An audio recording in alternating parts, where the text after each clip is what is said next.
Buenas tardes, nosotros somos el grupo uno, compuesto por Dayana Pinilla, Daniela Patermina, Lina Quintero y Alejandro Alave, asimismo Juan Galeano quien les habla. En la presente exposición les vamos a presentar acerca de la inflación y la política monetaria en Colombia de 2016 a 2021. En primer lugar, vamos a dar los contextos macroeconómicos de cada año. Para 2016 se destaca que en el tercer trimestre se aceleró y creció tan solo un 1.2%, lo cual se atribuye a la demanda interna que registró una caída sobre todo en el rubro de formación bruta de capital. Asimismo, el consumo privado se aceleró de manera generalizada, dado el aumento de la inflación y el endurecimiento del financiamiento. Para el año 2017, el tercer trimestre de la economía colombiana se aceleró frente a los registros de la mitad de año.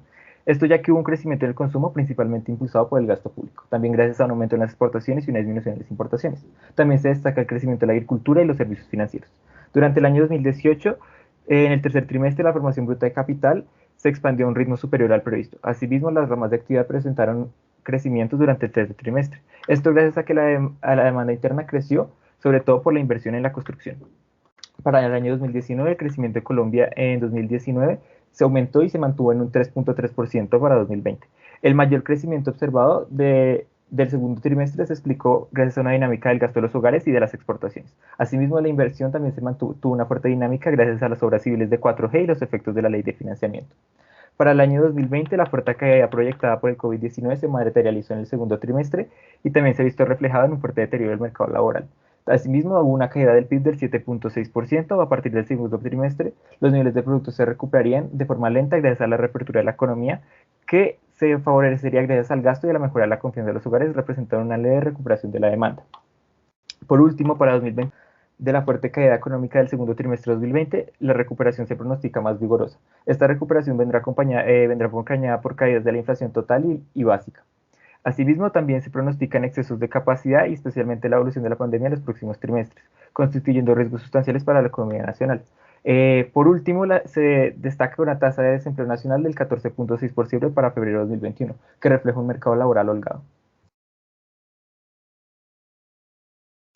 Ok, pasando al contexto externo, se puede mirar que el comportamiento de la tasa monetaria que se presenta a nivel internacional, basándonos en Estados Unidos, se puede decir que para el 2016 decidieron tener una política cada vez menos expansiva, para que cuando se llegue al año 2018-2019 se vuelva neutral. Esto lo hacen con el fin de aumentar la tasa de fondos federales y poder reducir el saldo acumulado de los activos financieros del Banco Central.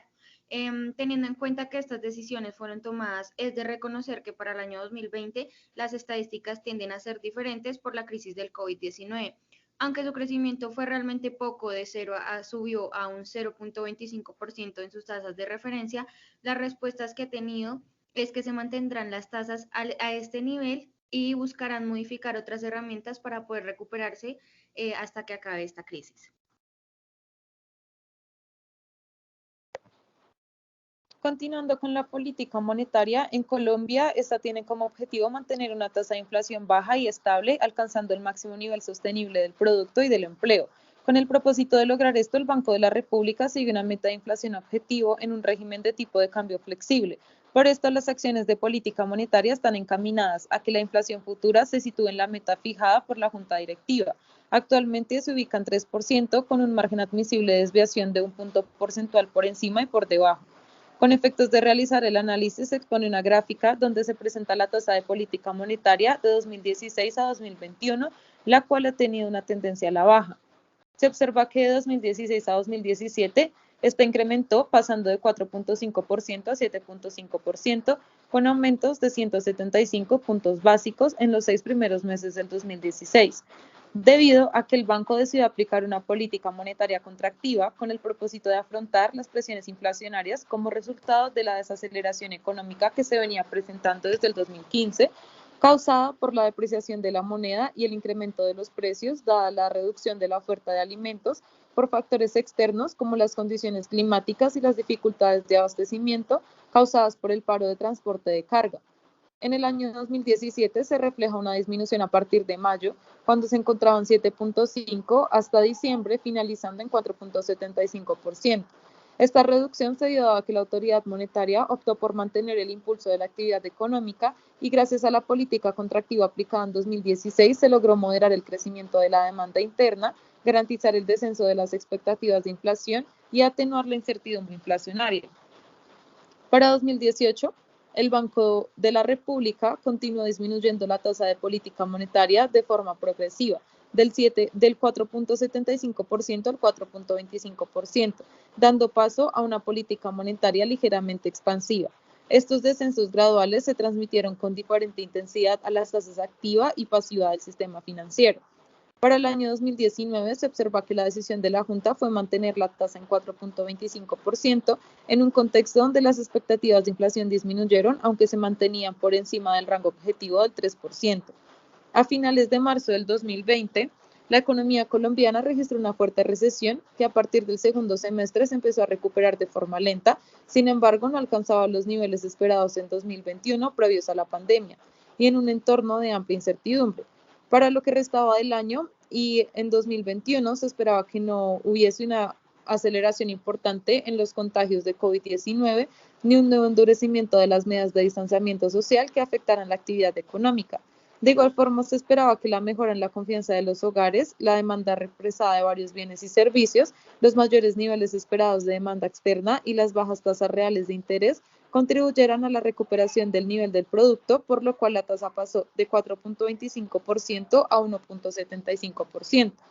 En lo que va corrido del año 2021, la tasa no ha presentado variaciones y se mantiene en 1.75%, con el propósito de permitir que las condiciones financieras internas continúen favoreciendo la recuperación de la actividad económica. En cuanto a la inflación, al finalizar 2016 se situó en 5.65%, presentando así una tendencia creciente frente al comportamiento que presentaba en los años anteriores. Esto causa el fenómeno del Niño y el paro de camioneros, lo que generó una gran presión en los precios. Para 2017, la inflación anual del consumidor se cerró en 4.09%. Este descenso se dio pese al choque alcista que recibió un amplio conjunto de precios, resultado de la entrada en vigencia de la reforma tributaria que trajo distintos impuestos indirectos. Cabe resaltar que este año fue el cuarto año consecutivo con la inflación por encima de la meta, lo cual se puede atribuir a la depreciación acumulada del peso que se venía presentando desde 2014. La inflación anual al consumidor terminó en 2018 en 3.18%, siendo levemente por encima de la inflación objetivo. Para 2019, esta aumentó en el tercer trimestre, acorde con lo pronosticado en los informes, puesto que para diciembre se sitúa en 3.82%. Factores como de oferta asociados con el clima continuaron ejerciendo presiones alcistas sobre la inflación de una manera más intensa que la prevista. Para el caso 2020, la debilidad de la demanda y los excesos de capacidad productiva mantuvieron la inflación total y básica por debajo del 2%, pese a diversos choques que generaron resultados un poco por encima de lo previsto, en parte porque se subestimaron los efectos de la evolución de alivios de precios y los costos para los establecimientos en cuanto a las nuevas normas de bioseguridad y aforo implantadas. Todo esto, pese a la reapertura parcial de los mercados y la terminación del aislamiento social preventivo, se continúan ejerciendo importantes presiones bajistas sobre los precios. Por último, para lo que ha corrido 2021, la inflación anual de marzo se sitúa en 1.51%, que es 10 puntos básicos por debajo del dato de diciembre de 2020. Este registro de marzo es el más bajo desde que existe la información consolidada y oficial para el agregado nacional, puesto que aunque la inflación anual es baja, el dato de marzo se situó por encima de lo previsto en el informe de enero.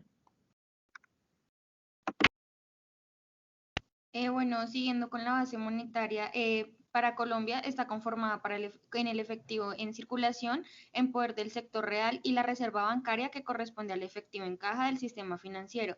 A esto se le suman los depósitos del sistema financiero en el Banco de la República.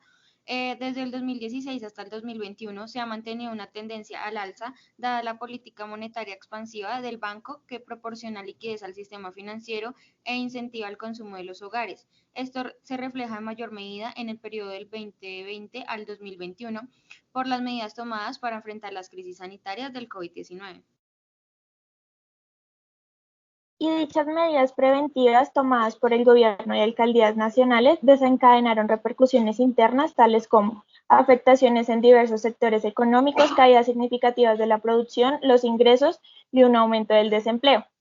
Tanto choques externos derivados de la coyuntura trajeron consigo también la caída de la demanda de las exportaciones, la tendencia marcada a la baja de los precios del petróleo y la salida de capitales de la economía colombiana debido a una mayor percepción de riesgo. Los diversos choques económicos que como consecuencia han generado grandes necesidades de liquidez y crédito han obligado a la toma de decisiones inmediatas que contrarresten dichos efectos. Con lo anterior, el Banco de la República, por medio de su junta directiva y el superintendente financiero, el 9 de marzo del año 2020 empezaron a analizar tanto el contexto para solventar la crisis económica que perdura hasta el día de hoy. El aumento de 3 billones de pesos para ampliar los cupos de subastas en operaciones repo con la finalidad de financiar la creciente necesidad de liquidez respaldada a través de títulos públicos fue su primera decisión. El monitoreo de la dinámica del mercado. Tras lo anterior, se determinó el aumento, pero esta vez de operaciones repo, en subasta de 2 billones de pesos en títulos privados, decisión que la Junta Directiva señala como medida que refuerzan los mercados financieros tanto en pesos como en dólares, además de facilitar los flujos de recursos suficientes de crédito y un buen funcionamiento del sistema de pagos. Es importante resaltar que todo esto se logró ampliando el conjunto de entidades que tienen acceso a la subasta, autorizando también a aseguradoras a participar en las mismas, la extensión del acceso a fondos administrativos por medio de sociedades fiduciarias, comisionistas de bolsas y administradoras de inversión. Otras medidas para fortalecer también la liquidez en dólares de la economía fue subastar 400 millones de dólares en swaps, lo cual tenía el propósito de alivianar un poco los sobresaltos de la tasa de cambio, la dificultad para hacer transacciones y la dificultad de los bancos para mantener líneas externas de crédito. Y también se crearon derivados non-delivery o forwards en el cumplimiento financiero. Por último, para abril del 2021, se efectuaron ventas definitivas de TES en VR en el mercado por 2.728 miles de millones de pesos, a valor de precios de mercado. Dichas ventas se realizaron entre el 1 y el 16 del mes de abril. Para finalizar y a manera de conclusiones se destacan los siguientes aspectos. En primer lugar, que en Colombia la TPM ha ido disminuyendo desde 2016 y de manera progresiva aplicando políticas monetarias ligeramente expansivas, dadas las intenciones del Banco de la República por inyectar mayor liquidez en el sistema financiero e incentivar la demanda agregada a los colombianos para contribuir a la reactivación económica en sus distintos sectores. En segundo lugar, esta política se ha reflejado aún más desde 2019, con el inicio de la pandemia de COVID-19 y las medidas convencionales y no convencionales tomadas por la autoridad monetaria para hacer frente al impacto económico traído por las disposiciones gubernamentales de contingencia. Esto sumado a que desde 2020 la inflación se ha situado por debajo de la meta objetivo a pesar de las reaperturas parciales que se han presentado en distintos sectores. Por último, cabe resaltar que las medidas tomadas en Estados Unidos están encaminadas a otras herramientas distintas a la TPM en contraste al entorno colombiano. Y asimismo se destaca que las medidas tomadas deberían apoyarse por medio de políticas gubernamentales pertinentes que ayuden a la reactivación. Esto es todo por hoy, muchísimas gracias.